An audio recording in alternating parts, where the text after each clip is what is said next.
Terima kasih Anda masih bersama kami di Sindo Today bersama saya Nata Arman. Pemirsa, hati-hati dan waspadalah saat berkendara di jalan raya. Dua peraja Institut Pemerintahan Dalam Negeri atau IPDN tewas seketika saat menjadi korban tabrak lari sebuah truk tronton yang melaju di jalan raya arteri Porong Sidoarjo, Jawa Timur.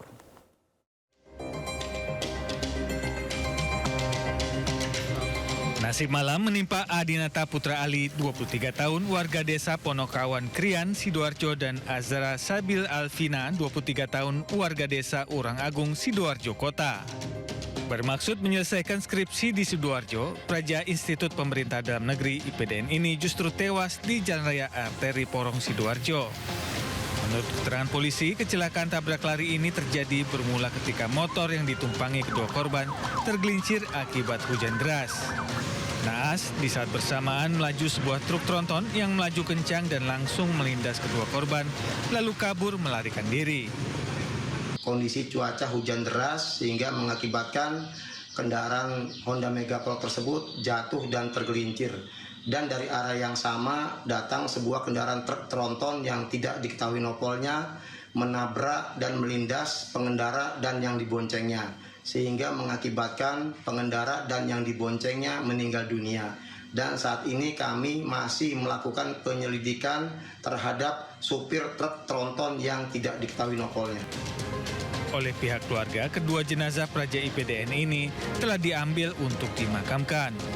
Dari Sidoarjo, Jawa Timur, Pramono Putra, iNews melaporkan. Pemirsa, mobil yang dikendarai pelajar tabrak pohon di Tebet, Jakarta hingga terbalik di tengah jalan. Sementara di Matraman, mobil lawan arah di jalur busway hingga terhenti karena muncul Transjakarta yang akan melintas. Seorang siswa pelajar mengalami kecelakaan mobil menabrak pohon hingga terbalik di Tebet, Jakarta.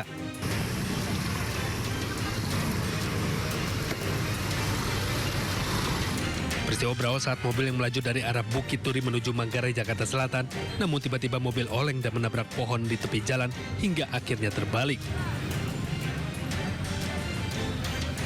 Dalam kecelakaan ini tak hanya melibatkan mobil, namun juga seorang pengendara motor yang berada di sekitar mobil.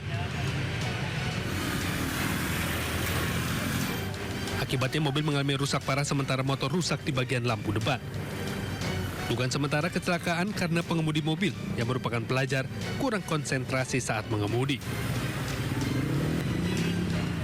Sementara sejumlah pelajar dilarikan ke rumah sakit oleh guru dan sejumlah rekannya karena mengalami luka-luka dan syok. Dari Jakarta Selatan dan Helmi Sanjangbati, iNews melaporkan.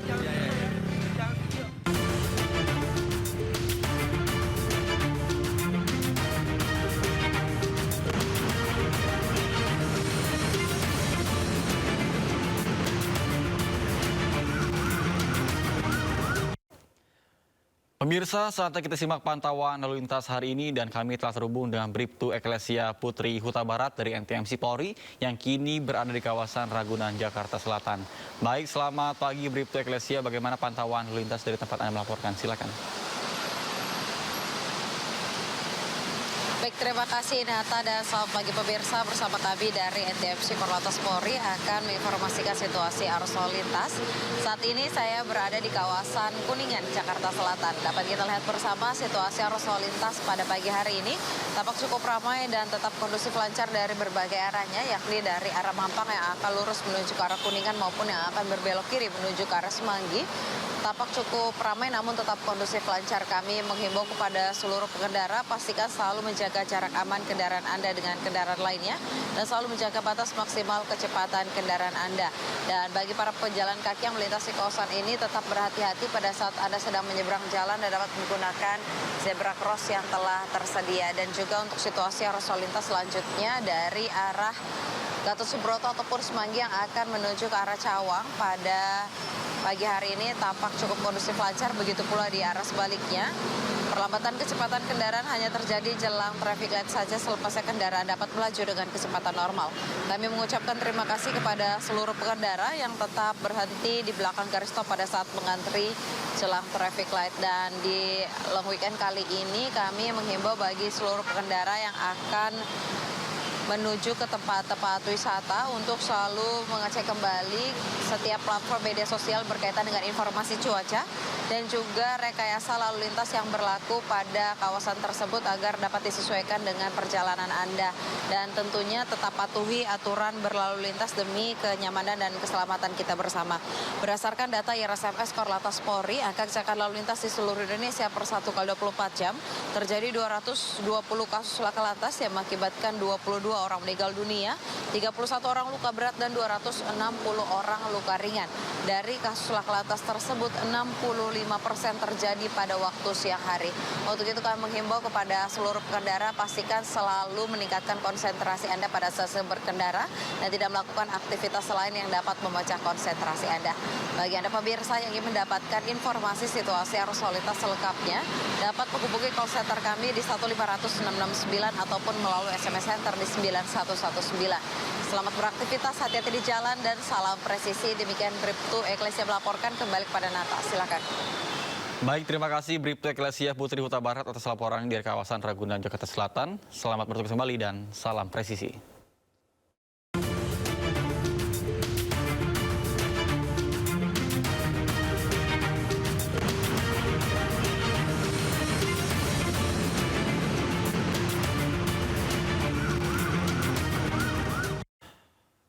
Pemirsa, geger produk susu tercemar bakteri, Badan POM meminta salah satu produsen susu anak menghentikan sementara distribusi dan importasi produk susu dengan nomor batch tertentu. Demi kehati-hatian masyarakat, diminta menghentikan konsumsi produk susu tersebut.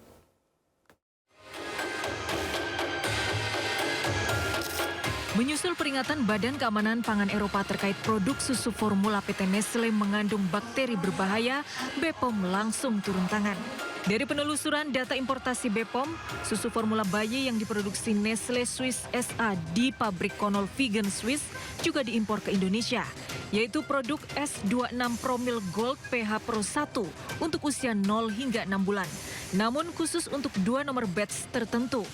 Meski dari uji sampel, 2 batch produk tersebut menunjukkan kandungan toksin di bawah ambang batas, namun BPOM tetap meminta agar PT Nestle Indonesia menghentikan distribusi produk terdampak dan memusnahkan stok produk di gudang. Perintah itu berdasarkan kehati-hatian, terlebih produk tersebut dikonsumsi bayi yang merupakan kelompok rentan. Walaupun batch itu setelah dikirim bahkan ada yang didistribusikan sudah, tetapi setelah kita cek, memang hasilnya masih di bawah ambang batas yang bisa menyebabkan masalah. Iya kan? 0,02. Nah, dengan rendahnya itu, maka kita untuk kehati-hatian, Badan POM sudah meminta supaya produk tersebut spesifik yang untuk 0 sampai 6 bulan itu ditarik. Sebelumnya, Badan Keamanan Pangan Eropa dan Otoritas Keamanan Pangan Internasional merilis peringatan potensi cemaran toksin sereulit pada bahan baku yang digunakan dalam produk susu Nestle yang diproduksi di pabrik Swiss. Toksin sereulit adalah bakteri Bacillus cereus yang bersifat tahan panas dan tidak mati meski sudah diseduh air panas dan mendidih. Bakteri ini bisa mengakibatkan diare, muntah hingga hilang kesadaran hanya dalam waktu 30 menit hingga 6 jam setelah konsumsi. PT Nestle telah melakukan penarikan atau recall produk susu secara global di 49 negara, yaitu di Amerika, Eropa, Timur Tengah, dan Afrika. Sementara dalam siaran pers, PT Nestle Indonesia menegaskan seluruh produk susu yang diproduksi di Indonesia aman untuk dikonsumsi. Seluruh produk impor yang dijual telah memenuhi persyaratan keamanan pangan dan mutu serta melalui pengujian komprehensif. Namun sejalan dengan perintah BPOM, Nestle menyatakan telah menghentikan sementara distribusi dan impor produk terdampak. Tim Liputan iNews melaporkan.